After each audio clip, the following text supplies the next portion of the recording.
Hello दोस्तों, welcome to my story voice, जहां मैं कहानियां सुनाती हूँ। मेरी लास्ट वीडियो का लिंक डिस्क्रिप्शन में है, जिसे आपने बहुत पसंद किया। आज की कहानी है जादुई रेत घड़ी। इस कहानी से हम जानते हैं कि कैसे एक रेत घड़ी मछुआरे की मौत का कारण बनती है। समुद्र के किनारे की मछुआरों की टोली रहती है। उसमें से एक था सत्यपाल। प्यार से सब उसे सत्या बोलते थे। सत्या एक साधारण कदकाठी का आदमी था। सांवला चेहरा, आंखें बड़ी बड़ी, हल्की दाढ़ी मूछें आती थी। बाल मीडियम और घुंघराले से थे। शरीर पतला ही था, क्योंकि कई बार खाने पीने की दिक्कतों का सामना करना पड़ता था। सत्या के चेहरे से गरीबी और दीनता साफ साफ दिखाई देती थी। बहुत कम बात करने वाला, सबकी सुनने वाला, सीधा आदमी था। वो भी दूसरे मछुआरों की तरह अंततः तक फैले हुए समुद्र में मछली पकड़ने जाता, और जो भी मिलता उसे वो अपने जीवन जीने के लिए जितना ज़रूरी हो उतना लेकर सारा बेसहारा लोगों में दे देता। शायद उसको औरों की तरह अमीर बनने की थोड़ी भी इच्छा नहीं थी, ना कोई भविष्य की चिंता। इसलिए वो गरीब था। एक बार सत्य लगातार 3 दिनों तक कोई मछली नहीं पकड़ पाया। उसकी तबीयत ज़्यादा खराब थी। 3 दिन बाद वो अथाह समुद्र में गया मछली पकड़ने। 3 बार जाल डाला सत्या ने, पर बहुत कम मछलियां आई। चौथी बार सत्या ने जाल फेंका और सोचा, जितनी भी मछली आए मैं उतने में ही आज का काम चला लूंगा। सत्या के जाल में इस बार मछली के साथ साथ एक रेत घड़ी मिली। पूरी मछली 8-10 किलो की होगी, और उसके पास एक रेत घड़ी। यह सब लेकर वो अपने घर आ गया। उसका घर भी एकदम खाली था। 4 दीवारियां, एक पुराना लकड़ी का गेट, पूरे घर में खिड़की थी। घर के नाम पर बस उसके पास 4 दीवारी थी। यह समझ लीजिए, क्योंकि छत तो तरपाल की थी, जो कि कई जगह से टूटी थी।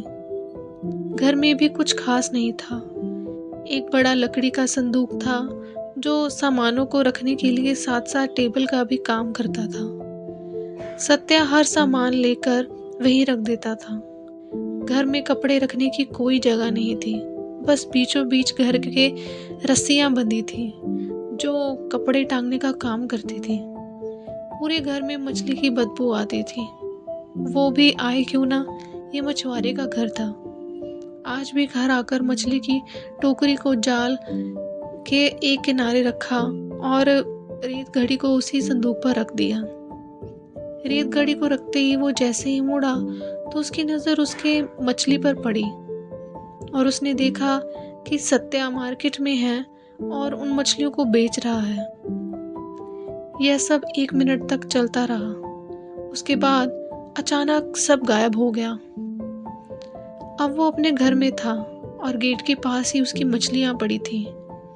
पर वो सब क्या था जो उसके साथ हुआ था? वो बहुत परेशान हो गया यह सब देख के कि थोड़ी देर बाद उसे एहसास हुआ कि 3 दिन से वो बीमार था, तो शायद कमजोरी के कारण यह सब हुआ हो। यह सोचकर वो इस बात को भूलकर मछली बेचने बाजार चला गया।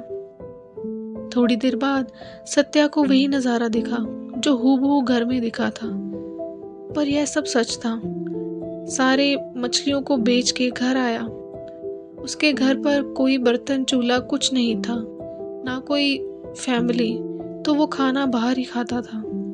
आज भी बाहर से ही खाना खाकर आया था। घर आकर उसने थोड़ा आराम किया। फिर उसका ध्यान उस रेत घड़ी पर गया। उस घड़ी का प्रयोग क्या है उसे नहीं पता था। सत्या ने उसे उठाया और पलटकर देखने लगा। उस घड़ी की रेत ऊपर से नीचे की ओर गिरने लगी, और सत्या को फिर से कुछ और दिखा। सत्या ने देखा कि उसके कपड़े नहीं पहने हैं। अभी अभी नहाकर आया है और कपड़े पहन रहा है। 1 मिनट तक यही सब दिखता रहा। उसके बाद फिर सब नॉर्मल हो गया। सत्या को कुछ समझ नहीं आया यह सब क्या है। सत्या अपना थोड़ा काम निपटा कर नहाने चला गया। अब सत्या नहा कर आया तो उसने देखा कि वो वही कपड़े पहन रहा था जो उसने 1 घंटे पहले देखे थे। अब उसको धीरे धीरे समझ आने लगा यह रेत घड़ी आम नहीं, एक जादुई रेत घड़ी है। यह रेत घड़ी सामने वाले का भविष्य बता सकती थी। रेत घड़ी की रेत ऊपर से नीचे गिरने में 1 मिनट लगाती थी और जब तक सामने वाले का 1 घंटे बाद का भविष्य पता चल जाता था। अब सत्या को रेत घड़ी की करामात तो पता ही थी, पर उसकी ज़रूरत क्या थी, क्यों थी, यह सब नहीं पता था। सत्या सोच रहा था कि वो इस घड़ी का क्या करे। वो अपने हाथों में रेत घड़ी को लिए सोच ही रहा था कि बाहर से आवाज़ आई, अरे मालती का लड़का छत से गिर गया। यह सुनते ही सत्या रेत घड़ी को संदूक पर रखकर घर से बाहर भागा, पर वहीं खड़ा रह गया। उसने देखा कि 2 लोग बात करते आ रहे थे कि मालती का लड़का छत पर से गिरकर भी बच गया। अचानक से वो दोनों आदमी गायब हो गए और मालती अपने बच्चे को गोद में लेकर भागती दिखी। शायद सत्या ने रेत घड़ी को पलटकर रख दिया था इस बार भी। सत्या को पता चल गया था कि मालती का बेटा ठीक हो जाएगा। उसने मालती के बच्चे को अस्पताल ले जाने में मदद की और मालती को बताया कि थोड़ी ही देर में उसका बेटा ठीक हो जाएगा। खून बहुत निकल गया था, इसलिए किसी को उम्मीद नहीं थी, पर सत्या के कहने के हिसाब से ही मालती का बेटा बच गया था। अब सत्या पर आस पड़ोस के सभी लोग विश्वास करने लगे कि वो भला आदमी है, तो उसका कहा सच होता है। कुछ लोग ये बात मानते थे, कुछ लोग इस बात को बस इत्तेफाक मानते थे। एक दिन लक्ष्मी भागती हुई सत्या के घर आई और रोते हुए बोली, सत्या भाई, मेरी गाय सुबह से घर नहीं आई, कुछ तो करो, बताओ ना कब आएगी, कहाँ है गाय मेरी। सत्या ने कहा, मैं कोई जोची नहीं हूँ, मुझे क्या पता, पर वो सहायता मांगती रही।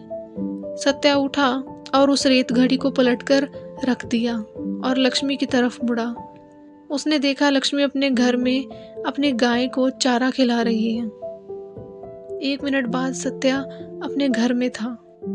उसने लक्ष्मी को बोला कि तुम घर जाओ, 1 घंटे के अंदर तुम्हारी गाय वापस आ जाएगी। लक्ष्मी का मन शांत हो गया था। वो खुशी खुशी अपने घर चली आई। सत्या का कहा सच हुआ। लक्ष्मी की गाय 1 घंटे से पहले वापस आ गई। अब सत्या बहुत प्रसिद्ध होने लगा। सब उसकी सहायता लेने आते और वो सबकी सहायता भी करता। एक दिन उसके घर एक गांव का मुखिया उससे सहायता मांगने आया। उसका बेटा कई दिनों से बीमार था। कितने इलाज करवाए मुखिया ने, पर कोई फायदा नहीं हुआ था। इसलिए वो अब सत्या के पास आया था कि शायद सत्या मुखिया के बेटे को बचा ले। सत्या ने मुखिया की सारी बातें सुनी, फिर कहा, मुखिया जी, इसमें मैं क्या कर सकता हूँ, आपके बेटे को तो डॉक्टर ही बचाएगा। मुखिया सत्या के पास गिड़गिड़ाता रहा कि बस यह बता दो कि मेरा बेटा कब तक ठीक हो जाएगा। अब सत्या करता भी क्या, उसने रेत घड़ी को पलट दिया और मुखिया को देखने लगा। उसने देखा कि मुखिया अस्पताल में है और अपने बेटे से लिपट कर रो रहा है और मुखिया का बेटा मर चुका था। 1 मिनट बाद सत्या अपने घर में था और उसकी आंखों में आंसू थे। मुखिया बोला, क्या हुआ सत्या?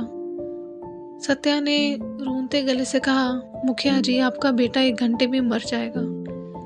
यह सुनते ही मुखिया का गुस्सा 7वें आसमान पर चला गया और गुस्से में उसने सत्या की पिटाई करवा दी। मुखिया सत्या को गालियां देता रहा और मुखिया के आदमी सत्या को अपने लाठियों से पीटने लगे। सत्या को अधमरा करके मुखिया अस्पताल की तरफ चल दिया और सत्या इतनी गाली और पिटाई खाकर मौत के आगोश में जाने लगा। तभी सत्या अपने संदूक से टकराया और सत्या की रेत घड़ी संदूक से नीचे गिरी। इधर रेत घड़ी गिरकर चकनाचूर हो गई, उधर अस्पताल में मुखिया का बेटा मर चुका था और सत्या ने तो संदूक से टकराते ही अपनी जान गंवा दी थी। अब ना सत्या था, ना उसकी रेत घड़ी। दोस्तों, आई होप आपको मेरी कहानी अच्छी लगी हो। कहानी अच्छी लगी तो इस कहानी को ज़रूर लाइक करें, दूसरों के साथ शेयर करें और अगर चैनल सब्सक्राइब नहीं करा तो कर लीजिए, जिसका नाम है माई स्टोरी वॉइस, जहाँ मैं कहानियाँ सुनाती हूँ। बेल आइकन को ज़रूर प्रेस करिएगा ताकि आपको मेरी आने वाली कहानियों की नोटिफिकेशन मिलती रहे।